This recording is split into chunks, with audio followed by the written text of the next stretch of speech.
அதாவது திமுக ஆட்சிக்கு வர்றப்ப 2021 கஜானா சுத்தமாக காலி ஆயிடுச்சு. எந்த இன்கமுமே கிடையாது. எங்கே பார்த்தாலும் கொரோனாவுடைய உச்சம் இருக்குது.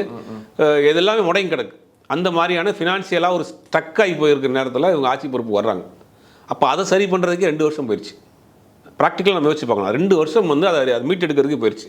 கொரோனா கொஞ்சம் கொஞ்சமாக நார்மலாகி அப்புறம் லாக்டவுன்லாம் ஓப்பன் ஆகி அவங்க 2022க்கு பிறகு தான் அவங்க வந்து நார்மலாக வந்து ஒரு கவர்மெண்ட்டாக ரன் பண்ண ஆரம்பிச்சதே. 1.5 வருஷம் அதில் போயிடுச்சு.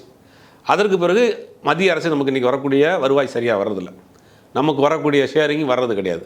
அப்போ மாநில அரசினுடைய வருவாயை மட்டும் வைத்துக்கொண்டு அவங்களுடைய ஸ்கீமையும் கொண்டு வந்து நிறைவேற்றணும். மாநில அரசு கொண்டு வந்திருக்கக்கூடிய தேர்தல் வாக்குறுதி கொடுத்துருக்கக்கூடிய அந்த திட்டங்களையும் நிறைவேற்றணும். அது இல்லாமல் கவர்மெண்ட்டையும் ரன் பண்ணணும்.